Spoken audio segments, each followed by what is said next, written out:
Back now, Reform UK Chairman Richard Tice called it the immigration election, and Britain's small boats crisis has certainly dominated the campaign. So, what has each party had to say on this matter? Shall we have a little watch, remind ourselves?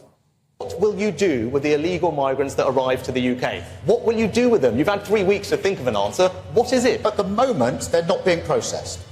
So they're sitting in hotels, which you are all paying for. So when Keir Starmer says he's going to return people, is he going to sit down? Are you going to sit down with the Iranian Ayatollahs? Are you going to try and do a deal with the Taliban? We will, set up a border security command to smash the gangs that are running the vile trade in the first place. These boats are illegally taking off from France. They're vulnerable boats. And yes, the French Navy should be taking them straight back.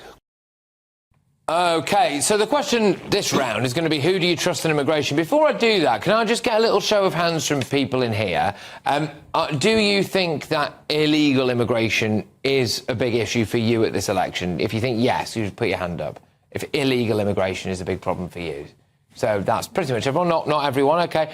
What about legal migration? Do you think the numbers of legal migration is too high? If you do, pop your hands up.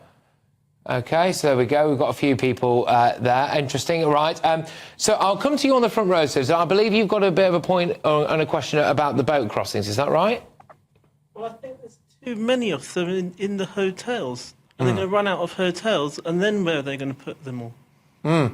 OK. Well, let me bring you in on this, Luciana, because this is one of the big criticisms of Labour, which is allowing the 90,000 or so people who currently would not be allowed ever to claim asylum at the moment, the opportunity to claim asylum, and that potentially making us even more of a destination, an El Dorado for these people, also removing the Rwanda deterrent. Is Labour actually going to be any good at controlling our borders, do you think? Well, absolutely. And we have this conversation in the week where we've seen the highest level of crossings across the Channel. The figures have gone up, they haven't gone down. We're also spending as a country around £8 million a day on people staying in those hotels. So it is a very serious issue. And the points that you just heard Keir Starmer make are some really important ones. Absolutely, we should be processing the applications. It's absurd and ridiculous as a country that we haven't, and that we have all these delays. The overwhelming majority of people that arrived on small boats last year have not seen their applications processed. And the people that are processing them have been debanded. So they are of a lower qualification or a kind of a lower banding within the civil service. That shouldn't have happened either. And absolutely, we should be doing everything as possible as a country to smash those criminal gangs. And that's what they are. They are criminal gangs that are bringing people over.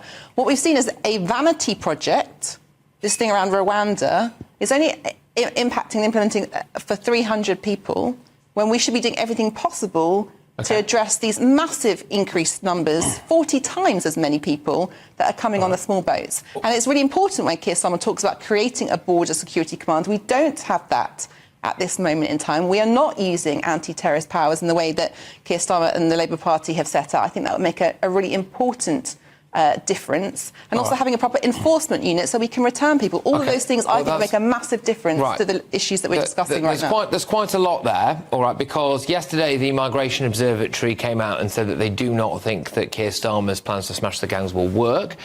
There is also the issue that it's not in Labour's manifesto at the moment to have a returns agreement with the EU or negotiate that. So there are concerns there. I know that a lot of people as well got quite worried about the fact that Labour are planning on building 1.5 million new homes, I think, but will allow asylum seekers, people who have successfully claimed asylum, to take up that social housing stock as well. I mean, Suzanne, people are quite concerned about that. Yeah, they are. You know, you go to any local authority in the country and the housing waiting list is enormous.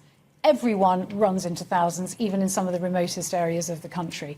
And here we have a potential for asylum seekers who are seen to be jumping the queue, quote unquote. And people get very angry about that. Luciana, you say that Keir Starmer's put out these policies to, launch a border force command. Well, that's been tried before. It didn't work.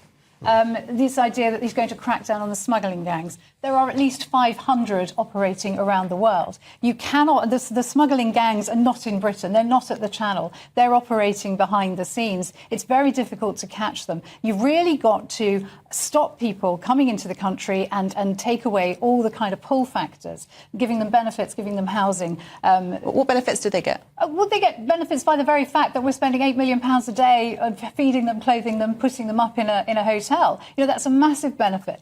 And I would argue, and I think a lot of people argue, that if you have come here illegally on a small boat, you've paid a people trafficker at least £6,000 to get here, you're not an asylum seeker, you're not a genuine asylum seeker, you are in actual fact a criminal who is facilitating people trafficking. And that doesn't seem to come into Labour's perception. I think Labour has been very, very clear that the root of this challenge, and I think we would agree, is those gangs. And I think there's so much more that we can and should be doing as a country that has not been done, particularly when we see these elevated, increased levels. How is Keir Starmer going to actively stop people in Vietnam, for example, who are doing the trafficking? Okay, from well, how are they going to stop that's where I think actually using our anti-terrorist legislation could make a difference in a way that we haven't and not using it at the moment. There's much that we can be doing, actually having it. So I don't accept that because we've tried something before, that Labour Party hasn't tried something before, because Labour hasn't been in government for 14 years. Do you think it's going to go down well with your voters if you start treating people who you say are asylum seekers as terrorists? And using anti-terrorism. No, I said to smash the gangs. Go down well I'm talking about smashing the gangs. So I'm talking about targeting the very people that exploit people and charge them thousands of pounds to come. I'm not talking about the people who themselves are crossing. I'm talking about the people that exploit them, those criminal gangs. Are they? They're willingly paying out that money. You're painting these people as victims, and I don't think they are victims. And I think that's why there's a huge disconnect here, and that's why people get so angry about the small business. It's interesting because Keir Starmer does use some, I think, quite evasive language, Isiana, to describe people coming across today. He says, nobody but nobody should be making that journey. And there's two ways of looking at that, right? There's one way, which is that these people are illegal and they're breaking into Britain and they shouldn't be doing that. The other way, which is what I think he means, is that these people, these poor people, should not be crossing the English Channel. And I just don't know whether or not he takes it as seriously as maybe many people do. Well, I think we can all agree that no one should be losing their life travelling across the Channel on an illegal, whichever kind of vessel it may be that's coming across the Channel, which is what is happening. There are people dying. I mean, that should concern us all, and that's certainly what I understand Keir Starmer's comments to mean. All right, fair enough. George, just finally to you on this then. I mean, the fact is we are in a mess now when it comes to what's going on in the Channel, and that has happened under the Conservatives' watch.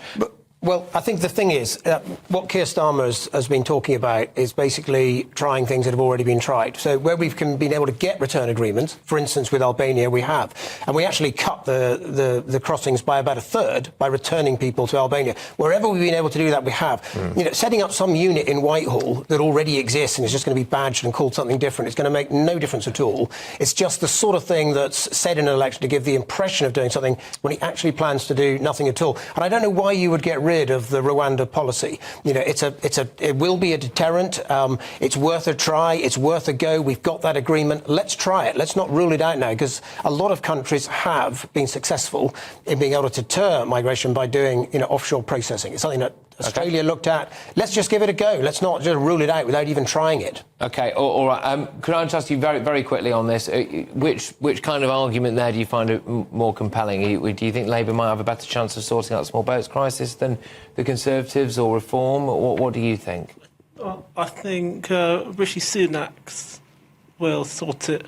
You think for you personally, he's got more chance? Fair enough. OK.